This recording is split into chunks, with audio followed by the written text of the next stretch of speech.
নমস্কার, কেমন আছেন গো বন্ধুরা? আশা করছি ভালো আছেন, সুস্থ আছেন। আমিও ভালো আছি। আপনাদের সুস্থতা কামনা করে শ্রাবণী রেমিস ব্লগে আপনাদের অনেক অনেক স্বাগত। দেশ, বিদেশ, কাছে দূরে আমার সকল ইউটিউব পরিবারের বন্ধুরা যারা আমার এই ছোট্ট ভিডিওটা ওয়াচ করছে তাদের অনেক অনেক স্বাগত আমার চ্যানেলে। তো ওই ফুল গাছের সামনে চলে এলাম দেখতে দেখতে। তো দেখুন বেশ কিছু ফুল গাছ ফুল শুকিয়ে গেছে আর বেবি বেরোতেও শুরু করে দিয়েছে আগামী বছরের জন্য। কি সুন্দর দেখুন বেলগুলো বেরিয়েছে। এই থেকে আবার সামনের বছর অনেক চন্দ্রমল্লিকা ফুটবে। আর এই গাছটাতে অবশেষে ফুলের কুঁড়ি দেখা দিয়ে দিয়েছে। কি সুন্দর দেখতে লাগছে দেখুন। তো চলুন তারপরেই রান্নাঘরে। রান্নাঘরে আস্তে আস্তে এইবার সূর্যদেবের দেখা মিলছে, এই যে বুঝতেই পারছেন আপনারা। তবে দূরে আকাশ একটু কুয়াশাচ্ছন্ন, তার মধ্যে দিয়েই সূর্যদেবের মানে আলো অল্প অল্প ফুটছে এইবার। সেই টাইমে আমি রান্নাঘর থেকে, আজ হচ্ছে বুধবার, ঘড়িতে বাজছে প্রায় সকাল আপনার 6টা 10 নাগাদ। বাচ্চুবাবু যেহেতু আজ একটু দেরি করেই যাবে, তাই জন্য একটু দেরি করেই রান্নাবান্না। নিজস্ব কিছু কাজকর্ম শেষ করে নিয়ে ফুল গাছের একটু দেখাশোনা করে এসে রান্নাঘরে। তো মাছগুলো অলরেডি ভাজা হয়ে গেছে, ওদিকে ভাতও চাপিয়ে দিয়েছি। ভাতও অলরেডি আপনার 80% মতো হয়ে গেছে, নামালেই হয়। সেইখানে এবার কাটাপোনা মাছগুলোকে ভেজে দিলাম, এবার চারাপোনা মাছ দুটোকে একটু ভেজে নেব এবার। তো চলুন চারাপোনা মাছগুলোকে একটু উল্টে পাল্টে ভেজে নিই। প্রবল ইচ্ছা আর অদম্য মনোবল শক্তি থাকলে তবেই, কি বলুন তো, শারীরিক এত প্রতিবন্ধকতা থাকতেও সংসারটাকে মাথায় করে গুছিয়ে রেখে দিয়েছি আমি এত বছর ধরে। তো মা চেয়েছিল ওলকপির তরকারি খেতে। বড় বড় করে ওলকপি কেটে বড় বড় করে আলু দিয়ে একটু মাছ দিয়ে ঝোল করবি তো বলেছিল। তো একটা বড় ওলকপিকে আমি 8 কুচো করে নিয়েছি, দেখে বুঝতেই পারছেন। আর আলু দিয়ে দিয়েছি অল্প করেই। তো চলুন মশলাটাকে অলরেডি আমি আগে সব কিছু দিয়ে ভালো করে কষিয়ে নিয়েছি। এইবার দিয়ে দিলাম আমি ওলকপিগুলো। তো চলুন ওলকপিগুলোকে দিয়ে ভালো করে এবার আমি একটু কষাতে থাকি। ওলকপিগুলোকে একটু কষিয়ে নিলাম, কষিয়ে নিয়ে এইবার নতুন আলু তো, নতুন আলুর মাঝে মাঝে বেশ মাটি ধরে থাকে যতই ভালো করে ছাড়াই না কেন, ধুই না কেন। তো ভালো করে 2 বার 3 বার করে নতুন আলু যেহেতু ধুয়ে নিতে হয়।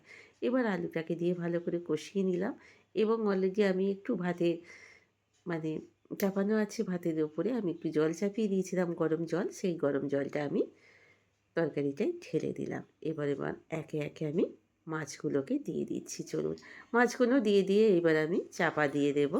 চাপা দিয়ে দিয়ে এবার হতে থাকুক, কারণ যেহেতু ওলকপিগুলোও সিদ্ধ হবে, সেই সঙ্গে আলুগুলোও সুসিদ্ধ হওয়া পর্যন্ত আমি চাপা দিয়ে রেখে দেব।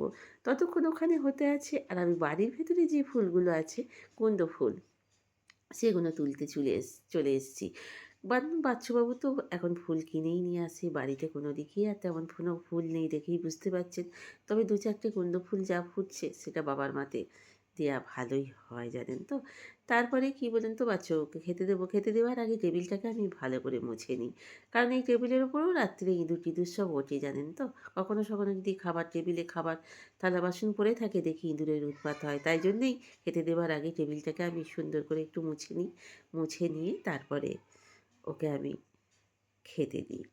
তো চলুন এদিকে আমি চলে এসেছি। এসে দেখলাম মোটামুটি আমার, কি বলুন তো, ওলকপিগুলো এবং আলুটাও সিদ্ধ হয়ে গেছে। আর বেশ কিছু ধনিয়া পাতা আমি কুচিয়ে রেখে দিয়েছিলাম।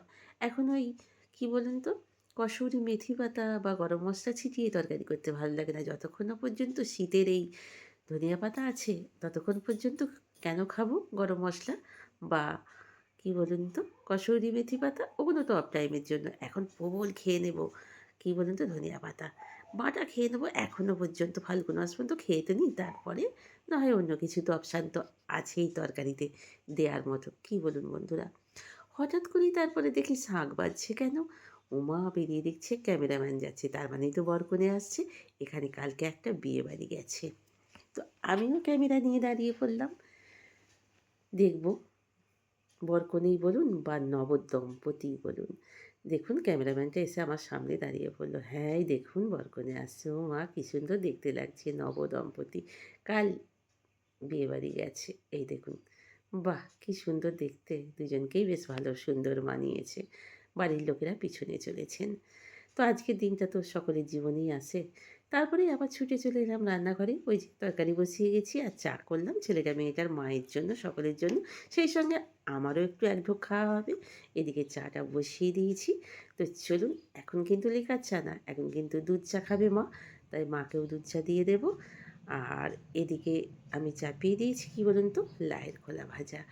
যেহেতু লাউ ছেঁচকি করব, লাউ ছেঁচকিটা পরে করব। লাউ খোলা ভাজা আজকের মেনুতে থাকবে। ওলকপি দিয়ে আলু দিয়ে কাটাপোনা চারাপোনা মাছের ঝোল, লাউ খোলা ভাজা আর পেঁয়াজ দিয়ে একটু লাউয়ের সুন্দর করে ঘন্ট। তো চলুন, লাউ খোলাগুলো সিদ্ধও হয়ে গেছে, অলরেডি হয়েও গেছে।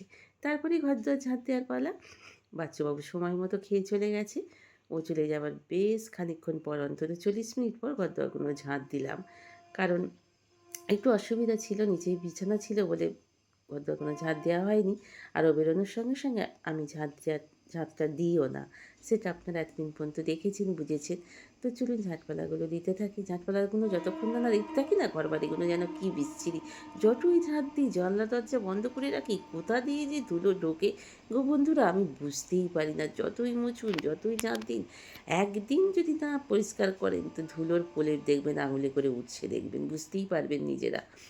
তো তারপরে ঝাঁটপালা দেওয়া শেষ করি। এদিকে পেঁয়াজটাকে বেশ ভালো করে ভেজে নিয়েছি, একটা তেজপাতা, একটা লঙ্কা কুচো দিয়ে। তো চলুন, আর অলরেডি এর আগে কিন্তু আমি লাউটাকে একটু নুন দিয়ে সিদ্ধ করে রেখে দিয়েছি। মানে জলটাকে ফেলে দিয়েছি, অতটা জল দেব না বলে। তো এবার আমি ওই পেঁয়াজের সঙ্গে এইবার লাউটাকে আমি ঢেলে দিলাম। তো এবার খেতে কিন্তু হেবি ভালো লাগবে। এতটা জল দিলে কী হয়, লাউ থেকে কিছুতেই জলটা মরতেই চায় না, জানেন তো? তো যাই হোক, চলুন, এবার এখানে আমি একটু আদা রসুনের পেস্ট দেবো। যেহেতু আমি এখানে পেঁয়াজ ভাজা দিয়েছি, পেঁয়াজ কষিয়ে দিয়েছি। তো চলুন, ভালো করে এবার নেড়েচেড়ে, নুন মিষ্টি অলরেডি আগেই দিয়ে দিয়েছি। এবার সুন্দর করে এইবার লাউ ঘন্টটাকে, একটু চিংড়ি মাছ পড়লে ভালো হতো, কিন্তু কালকে বাচ্চাবাবু গিয়েছিল বাজারে, কুচো চিংড়ি পায়নি। এতে কিন্তু কুচো চিংড়িটাই ভালো লাগে, কী বলুন বন্ধুরা? বড় চিংড়ি কিন্তু বেশ একটা, বরফের চিংড়িটা বেশ ভালো লাগে না। কুচো চিংড়ি দিয়েই লাউ চিংড়িটা আগাগোড়ায় খেয়ে এসেছি, ভালোও লাগে। তারপরে মা আর আমি বসে পড়েছি একটা কুটকম্ম করতে। কুটকম্ম মানে কী বলুন তো? রসুন ছাড়াতে ব্যাপক বিশ্রী লাগে। যতই গরম জল দিয়ে করুন সেও এক ঝামেলা, যতই ঠান্ডা জল দিয়ে করুন সেই এক ঝামেলা। তার থেকে আমি কী করি বলুন তো? গোটা গোটা রসুনগুলোকে একেবারে নোড়া দিয়ে ঠুকে ছেঁচে নিই। ঝপঝপ করে ছাড়ানো হয়ে যায়, মাথাগুলো কেটে বাদ চলে যায়, হেবি সুন্দর তাড়াতাড়ি ছাড়ানো হয়। তা মা আর আমি বসে পড়েছি। এদিকে রান্না কমপ্লিট। চলে এলাম আবারও রান্নাঘরে। কী বলুন তো বন্ধুরা, 12 ঘন্টা বোধহয় আমরা রান্নাঘরেই থেকে যাই, আমরা হাউসওয়াইফরা। কী বলুন? রান্নাঘরের কাজ আর শেষ হয় না। যতই ভাবি এই শেষ হলো, আবারও দেখি না গো, আরও কাজ বাকি আছে। আর একটু করলে ভালো হতো, এরকমই মনে হয়। তো চলুন, রান্না যেহেতু হয়ে গেছে, গ্যাসটাকে একটু সুন্দর করে মুছে নিই। গ্যাসটাকে সুন্দর করে যতক্ষণ না মুছতে পারি বিশ্রী লাগে। তাছাড়াও স্নানের জল এবার গরম হবে, মা স্নান করবে, আমিও স্নান করব। তো স্নান টান করে নিয়েছি, এবার স্নান টান করে চলে এসেছি এই যে আমার আরাধ্য দেবতার কাছে।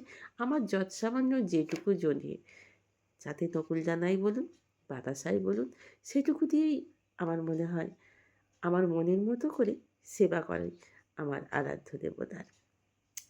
তারপরে কি বলুন তো, পুজো-টুজো করে নিয়ে একটুখানি ব্রেকফাস্ট করে নিয়ে মাও করে নিয়েছে। আর আমি চলে এলাম এবার একটু পরিষ্কার পরিচ্ছন্ন করতে। আলমারিটায় বেশ কিছুদিন হাতই দেওয়া হয়নি। তো দেখলাম বেশ একটুখানি ধুলোর আস্তরণ পড়ে গেছে, আঙুল দিয়ে দেখলাম। তো চলুন আগে মুছিয়ে নিই ভালো করে, তারপরে কলিংস দেবো। তো এবার ওপর থেকে একেবারে নিচে পর্যন্ত বেশি করে একটু কলিংস দিয়ে দিলাম। দিয়ে চলুন মুছে নিই ভালো করে। মাঝে মাঝে মুছলে কি পরিষ্কার লাগে আলমারিটা। আলমারিটার কালারটা ভীষণই সুন্দর। আমার নিজেরই খুব ভালো লাগে, আমার মেয়ের খুব পছন্দ। কারণ আমার মেয়ে তো জন্মে থেকেই দেখছে না আলমারিটা, না একেবারেই মানে রঙটা ফেড হয়নি। তো ওর খুব পছন্দ, বলে মা এইরকম আলমারির কালারটা আমি কোথাও দেখতে পাই না। তারপরে টিভি টেবিলটার সামনে চারিদিকে ছড়িয়ে ছিটিয়ে এটা আমার, এটা ইউটিউব পরিবারের অনেক কিছু লেখাজোখা থাকে, যেহেতু আমাদের একটা খাতা করতেই হয় ইউটিউব পরিবারের জন্য। তো ক্যাপশনগুলো লেখার জন্য ডায়েরিতে অনেক কিছু থাকে।